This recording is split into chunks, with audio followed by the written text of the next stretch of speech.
프로그래밍 과정에서 오류의 종류는 다음과 같은 것들로 나뉘어 볼 수 있습니다. 먼저 컴파일 오류라는 것은 프로그램 소스 코드 작성 시 문법에 맞지 않는 표현을 작성을 했을 때 컴파일 과정 중에 컴파일러에 의해 확인되어지는 그런 오류가 되어지죠. 컴파일 오류는 우리가 다룰 오류 중에서 가장 간단한 오류로서 컴파일러가 지적한 문장 근처에서 문법에 맞지 않게 작성되어지는 부분들을 찾아 문법에 맞게 수정을 해주면 쉽게 교정할 수 있을 것입니다. 뿐만 아니라 링크 타임 때에는 링커에 의해서 링크 오류가 발생되어지는데, 보통 링크 과정 중에 오류가 발생되어진다라고 한다면 함수의 호출문과 그에 따른 함수의 선언 부분은 존재하나 함수의 정의가 제공되어지지 않아서 링킹 시에, 즉 호출문과 그 호출에 따른 함수의 정의 부분을 정적 바인딩하는 과정 중에서 연결할 수 없다라는 오류가 발생되어지는 경우가 되어질 것입니다. 일반적으로 우리 수준에서 링크 오류는 함수의 정의를 누락한 경우나 혹은 함수 호출문과 선언과 달리 함수의 정의에서 함수의 이름에 오타 등으로 잘못 작성되어지는 경우들이 대표적인 경우가 될 것이에요. 따라서 비주얼 스튜디오 환경에서 LNK라고 하고 어떤 식별자가 표기가 되어지면 링크 오류가 발생한 것이고, 그 식별자와 연관되어진 부분들을 다시 꼼꼼하게 확인을 해서 호출에 따른 정의를 연결을 해주면 역시 쉽게 교정을 할 수 있을 것입니다. 이런 컴파일 오류나 링크 오류는 컴파일러와 링커에 의해서 무엇이 문제이다 라는 것을 지적을 해주기 때문에 그 각각의 지적에 따른 적절한 조치를 취해준다라고 하면 일단은 컴파일 오류도 또 링크 오류도 없앨 수 있을 것이고, 비로소 컴파일 오류와 링크 오류가 발생하지 않았을 때에 한해서 온전한 실행 파일이 생성되어지게 되어질 것입니다. 자, 이렇게 컴파일 타임 때 오류가 발생되지 않는다라고 해가지고서 그 프로그램은 문제가 없느냐라고 생각해보면 그렇지는 않겠죠. 일단 컴파일 타임 때 오류가 없어야지 실행 파일이 만들어질 것이고, 그 실행 파일이 실행되어지는 동안에 역시 두 종류의 오류를 생각을 해볼 수 있을 것입니다. 즉, 프로그램은 잘 실행되었으나 그 프로그램이 논리적인 처리를 제대로 수행을 하지 못해서 요구사항에 부합되지 않는 처리를 하게 되는 경우 논리 오류가 발생했다라고 표현을 해줍니다. 논리 오류는 프로그램이 정상적으로 끝난 거예요. 하지만 프로그램의 요구사항에 따라 논리적으로 맞지 않는 결과값이 나타나는 그런 경우가 될 것입니다. 예를 들어서 사용자로부터 두 수를 입력받아 더하는 프로그램을 작성을 했는데 두 수를 더한 결과가 항상 0이 나온다라고 한다면 일종의 논리 오류가 발생된 것이죠. 이런 논리 오류 같은 경우들은 대부분 프로그래머가 프로그램을 잘못 설계했거나 혹은 설계되어지는 내용을 구현을 할 때 잘못 구현한 경우들이 대부분일 것이에요. 따라서 프로그래머는 논리 오류가 발생되어지는 지점과 연관되어진 소스 코드들을 다시 한번 분석해서 설계나 구현 부분에 문제가 없는지를 확인을 하고 교정을 해줘야 될 것입니다. 앞서서 살펴봤던 컴파일 시간의 오류와 달리 논리 오류는 프로그래머가 그 오류 지점을 발견을 하고 또 수정을 해줘야 되기 때문에 상대적으로 오류를 찾거나 오류를 교정하기가 난해할 수 있겠죠. 하지만 프로그래머가 스스로 찾아낼 수 있는 방법밖에는 없어요. 따라서 우리는 디버거라는 프로그램을 통해서 프로그램을 단계적으로 수행을 해가면서 프로그래머가 예측한 문장들이 수행되어지면서 각각의 변수들이 원하는 결과값들을 갖는지를 꼼꼼하게 확인을 해보면서 논리 오류들을 찾아나갈 수밖에 없을 것입니다. 이 밖에도 프로그램이 실행되어지는 동안에 어떤 예외 상황이 발생되어지면서 프로그램이 비정상적으로 종료되어지는 경우들이 있을 것이에요. 대표적인 경우로 정수를 0으로 나눈다라는 등의 잘못된 산술 연산이나 혹은 파일 입출력 시 존재하지 않는 파일명들을 사용을 해서 입출력하고자 하는 시도가 발생되었을 때 그런 일들이 일어나게 됩니다. 이 부분은 프로그램적으로는 잘 작성되었으나 프로그램이 수행되어지는 상황에서 어떤 조건을 충족하지 못해서 발생되어지는 그런 부적절한 상황이 되어질 것이에요. 물론 프로그래머가 꼼꼼하게 프로그램을 작성을 해서 그런 예외적인 상황들이 발생되어지지 않을 수 있도록 처리해 볼 수는 있으나 프로그래머가 의도한 것과 다른 방식으로 프로그램을 사용을 하는 사용자들에 의해서 얼마든지 예외적인 상황들이 발생되어질 수 있더라라는 것입니다. 다음과 같은 예를 하나 살펴봅시다. getExp라는 함수는 하나의 밑값과 지수값을 전달받아서 지수성을 계산을 해서 하나의 정수로 반환해주는 그런 함수를 작성을 해본 것이에요. 예를 들어서 2의 10승을 구한다라든가 혹은 10의 5승을 구한다라든가 이런 표현들을 사용을 해보자라는 거죠. 물론 간단한 처리를 위해서 가정하기를 밑값도 지수값도 모두 다 양의 정수다라고 가정을 해서 현재 함수 내부에서는 반복문을 통해서 그저 1로 초기화되어진 밸류 값에 매개 변수로부터 전달받은 밑값을 지수번만큼 반복적으로 곱해주는 처리를 통해 가지고서 연산을 수행을 하고 있습니다. 자, 다만 이 getExp라는 함수를 정의한 프로그래머의 의도와 달리 이 함수를 사용하라는 어떤 사용자는 지수값을 애초 의도한 양의 정수가 아니라 음수를 사용을 했다라고 가정을 해봅시다. 즉, 이 함수를 호출하는 호출축에서는 2의 마이너스 3승을 계산을 하고자 함수를 호출한 것이에요. 다만 이 함수를 작성한 프로그래머는 지수값이 음수인 경우에 대한 고려를 하지 않고 구현을 했기 때문에 이 경우 현재 반복문이 한 번도 호출되어지지 않아서 반환값으로 그저 value의 초기값 1의 값이 반환이 되어지는 일이 발생이 되어질 것입니다.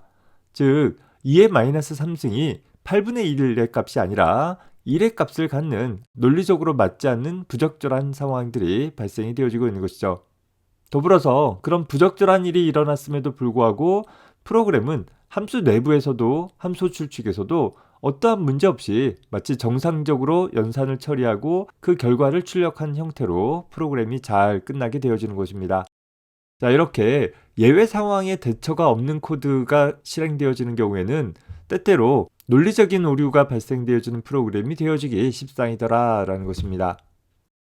자, 이런 getExp의 밑값과 지수값이 음수가 되어지는 경우에 부적절한 처리가 일어나는 것을 방지하기 위해서 getExp라는 함수의 두 번째 버전은 다음과 같이 매개 변수로 전달받은 밑값이나 지수값이 양수인 경우에서만 지수승 값을 계산해서 반환하도록 하고 밑값이나 지수값 중 어느 하나가 0 이하인 경우에는 마이너스 1이라는 즉 어떤 양수를 지수번만큼 곱해서 얻을 수 있는 값이 아닌 어떤 유효하지 않은 값 중에 하나를 반환할 수 있도록 구성을 해보았습니다. 현재 getExp라는 함수는 항상 정수 형태로 현재 계산되어진 지수승 값을 반환을 해주는 형태로 구성이 되어 있으나 이런 조건에 해당하는 경우에는 유효한 값을 계산하지 못했다라는 의미로 정수값 중에서 우리가 예상하는 지수승 값이 아닌 마이너스 1이라는 음수값을 반환하고 있는 것이죠.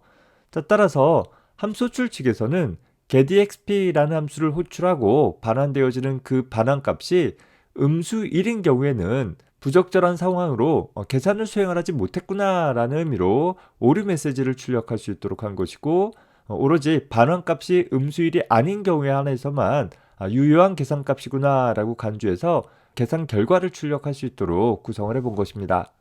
자, 다만 이 예제에서처럼 어떤 함수가 반환하는 값의 유효 범위가 나뉘어져 있어서 호출 측에서 반환하는 값이 그 함수가 반환하는 유효한 값인지 유효하지 않은 값인지를 명확히 구분을 할 수 있다라고 하면 문제가 없는데 만약에 그 함수가 반환하는 반환값의 범위가 그 함수의 반환 자료용으로 기술되어지는 모든 범위의 데이터에 해당한다라고 한다면 그러면 이제는 함수 출측에서 반환값을 통해서 함수 내부에서 적절한 처리가 일어나서 유효한 값이 반환된 것인지 아니면 부적절한 처리가 일어나서 어떤 일종의 오류 코드 값이 반환된 것인지 확인해 볼 수가 없을 것입니다. 따라서 getExp라는 함수의 세 번째 버전에서는 좀 더 일반화시켜 본 것이에요. 물론 getExp라는 함수는 두 번째 버전 같이 사용을 하면 충분할 수 있지만 일반화시켜 본 거예요. 반환 자료용으로 getExp라는 함수가 정상적으로 처리되어졌는지 여부를 나타낼 수 있도록 bool 타입의 반환값을 갖도록 하고 대신 getExp라는 함수를 통해서 연산되어진 결과값을 레퍼런스 매개 변수로 반환할 수 있도록 구성을 해본 것입니다. 즉 현재 함수 호출 시 밑값이나 지수값이 0 이하의 값인 경우에는 false라는 값을 호출축으로 반환해 주되 밑값과 지수값이 모두 다 양수인 경우에 한해서는 적절하게 계산을 수행을 하고 그 연산되어진 결과값을 현재 레퍼런스 매개 변수를 통해서 호출축으로 전달해 주도록 구성을 해주고 있고 이 함수의 반환값을 통해서는 제대로 된 연산이다라는 걸 나타내기 위해서 true값을 호출축으로 반환을 해주고 있는 것입니다. 즉, getExp라는 함수 호출 시 함수의 인수로 반환값을 전달받을 변수를 callByReference에 의해서 전달을 해주고 있고, 함수가 반환하는 값은 이 getExp라는 함수가 정상적으로 계산을 수행을 한 것인지의 여부를 나타낼 수 있도록 구성을 해본 것이죠. 따라서 함수 호출 후에 이 getExp라는 함수의 반환값이 참외값을 반환해 준다라고 한다면 오류 없이 처리가 되어졌다라는 것을 나타내 주어서 적절하게 연산의 결과를 출력해 주면 될 것이요. 반환값이 false의 값을 갖고 있다라고 한다면 즉 연산을 하지 못한 경우이겠죠. 그 경우에는 오류가 발생했다라는 메시지를 출력할 수 있도록 구성을 해본 것입니다. 자, 이렇게 함수의 반환 타입으로 그 함수가 적절하게 이를 처리했는가를 구분을 해서 처리해 준다라고 하면 이제는 어떤 경우의 함수라도 적절한 구성을 해볼 수는 있을 거예요. 하지만 함수의 결과값을 전달받기 위해서 연산에 필요한 인수뿐만 아니라 함수 호출 시 반환값을 전달받을 변수의 값도 전달해줘야 하는 등 이 구문은 앞서 작성을 했던 첫 번째 버전의 코드와 비교해 봤을 때 함수 호출 측도 또 함수 구현 측도 굉장히 복잡해진 것을 살펴볼 수 있는 것입니다. 자, 이렇듯 프로그램이 실행 중에 예기치 못한 상황에서 발생하는 비정상적인 상황을 우리는 예외라고 표현을 해줍니다. 즉, 정상적인 상황에서는 프로그래머가 의도한 대로 프로그램 소스 코드에 기술되어진 각각의 문장들이 순차적으로 처리해 나가게 되어지는 그런 상황이 될 것이에요. 따라서 이런 비정상적인 상황이다 라고 한다면 컴파일 타임 때 컴파일러나 링커에 의해 발생되어지는 문법적 오류가 아니라 대부분 프로그램이 수행되어지는 과정 중에서 발생되어지는 논리적인 오류 상황들이 되어질 것이에요. 혹은 일부의 경우에는 어떤 연산문에 의해서 CPU가 해당하는 데이터들을 처리하지 못하는 그런 경우에도 비정상적인 종료가 일어날 수 있는데 대표적인 경우가 정수를 0으로 나누는 연산 같은 것들이 그에 해당할 것입니다. 수체계에서의 정수는 마이너스 무한대에서 플러스 무한대까지 갖고 있지만 프로그램 내부에서의 정수는 그저 4바이트로 표현되어지는 일정한 길이의 코드 값으로 표현되어지는 수에 해당하는 것이죠. 따라서 정수를 0으로 나눈다라고 한다면 수학적으로는 무한대라고 표현되어지기도 하는데 우리 C 언어나 C++에서 int라는 자료형에서는 무한대를 표현할 수 없다라는 거예요. 따라서 실수를 0으로 나누는 경우와 달리 정수를 0으로 나누는 경우에는 프로그램이 그냥 부적절하게 종료되어지고 말더라라는 것입니다. 혹은 입력 과정에서 프로그래머가 의도하지 않은 타입의 데이터가 입력되었을 때 역시 예외가 발생되어져서 프로그램이 중단되어지는 일이 발생되어질 수도 있고, 혹은 프로그램의 전체 진행 과정 중에서 프로그래머가 이 상황을 예외 상황으로 간주를 해서 그에 따른 적절한 처리가 동반되어질 수 있도록 작성해 보는 경우들도 있습니다. 다만 이런 예외 상황들은 존재하지만 자바라는 프로그래밍 언어와 달리 이런 예외 상황에서 예외가 저절로 발생되어지지는 않는다라는 점에 좀 주의를 해둬야 될 것이에요. 즉 이런 예외 상황이 발생되어질 것 같으면 프로그래머가 미리 검사해보고 그에 따라 프로그래머가 예외를 발생시키는 코드를 작성을 해줌으로써 이후 예외 처리 메커니즘이 동작되어질 수 있도록 구성을 해볼 수 있는 것입니다. 즉 예외 처리라 함은 예외 발생 시 프로그램이 비정상적으로 종료를 해버리거나 혹은 논리적으로 맞지 않는 결과들을 내는 것 대신에 정상적인 수행을 처리해 나갈 수 있도록 코드를 작성을 해주는 과정을 가리킵니다. 다만 자바 언어와 달리 예외 상황이 발생되어지는지에 대한 탐지 처리 코드를 프로그래머가 직접 조건문을 통해 적절히 작성해줘야 되는 일이 필요하더라라는 점에서 좀 유의를 해둡시다. 자바 프로그램은 자바 버추얼 머신에 의해서 실행이 되어지는 데 반해서 C++ 프로그램은 그 실행을 대행해주는 인터프리터가 존재하지 않고 직접 CPU 내에서 처리되어진다라는 점에서 이런 차이가 발생이 되어집니다. 물론 기존의 예외 상황을 처리하는 가장 기본적인 방법은 앞서 살펴본 것처럼 그저 조건문을 통해서 예외 발생 상황을 미리 검사해보고 그 검사에 따라서 그에 대한 처리들을 그저 기존의 코드와 혼재되어져서 작성을 하는 그런 방법들을 선택을 했었어요. 자, 그러다 보니까 정상 상황일 때의 처리 과정과 또 예외가 발생되었을 때 처리하는 코드가 하나의 부분에 혼재되어 나타나다 보니까 소스 코드의 가독성이 떨어지고 또 각각의 예외 상황에 따라 서로 달리 처리되어지는 코드에 따라 좀 복잡한 코드가 되어져 버리고 만다라는 거예요. 앞의 예에서도 살펴봤듯이 정상적인 상황에서는 아주 간단한 문장으로 표현되어지나 정상 상황에서의 코드보다는 보통 예외 상황들을 검사하고 그에 따라 처리를 해주는 코드들이 더 많은 비중들을 차지하게 되어지는 단점들이 생기더라라는 것이에요. 특히 예외 상황이 발생된 이유에 대한 처리가 다소 복잡해지고 특히 어떤 함수가 반환값을 갖는다라고 한다면 그 함수 내부에서 발생되어지는 예외에 따라 함수 출축으로 무엇을 반환해줘야 하느냐라는 문제점들이 남기도 하더라라는 것입니다.